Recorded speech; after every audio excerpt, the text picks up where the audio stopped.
Good afternoon, Vets in the Fight. This is David Miller with your weekly Special Operations Speaks Vets in the Fight SITREP. Well, this week we'll finish our brief study of Antifa, beginning with a recap of last week. Antifa, you'll recall, has its roots in the communist-backed anti-fascist movement in 1930s Germany, quickly spreading throughout Europe and eventually the UK, and many would argue culminated with the Spanish Civil War, probably the first to gain international attention and participation, even from the American author George Orwell.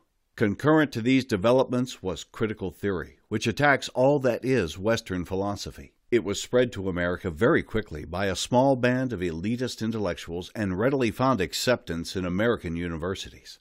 Critical theory was then taught to the nation's educators and training to begin with, ensuring widest and quickest dissemination through primary and secondary and eventually college school systems. Fast forward a few decades, the so-called anti-war demonstrations on college campuses, riots during political conventions, and the formation of Students for a Democratic Society, or SDS, and the Weathermen Weather Underground of Bill Ayers and Bernadette Dorn fame were all communist fomented and backed indirectly, if not directly, and had more to do with destroying American culture than pulling out of Vietnam.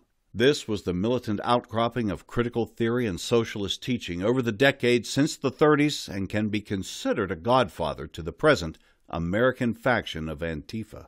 Today, the gloves are off because Antifa rejects the legitimacy of America's very existence. Remember the chanted war cry, "No Trump, no wall, no USA at all," and that the people who are entrusted with protecting and preserving the nation's civil society are illegitimate as well.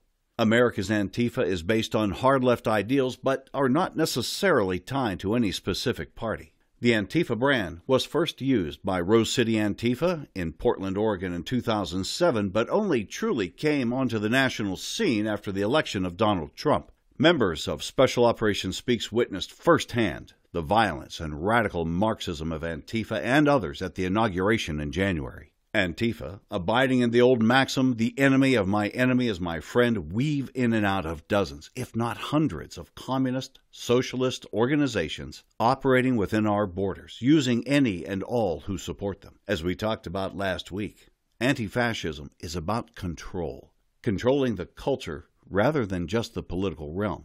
This control is most blatant in the attacks on free speech. We are so dreadful an enemy that our speech must be restricted. Mark Bray, Dartmouth professor of history and author of Antifa, the Anti-Fascist Handbook, appearing on the leftist television network Democracy Now!, when asked about his views in dealing with classic liberalism, he viewed it, quote, as an enemy to humanity that needs to be stopped by any means necessary, end quote.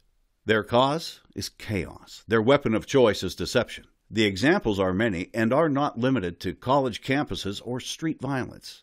Academia, progressive politicians, and entertainers, among others, promote political correctness to the point of absurdity. For instance, the Democrat National Committee recently announced that it does not want any white males to apply for any IT position openings in their organizations. Why, that's not hypocritical at all.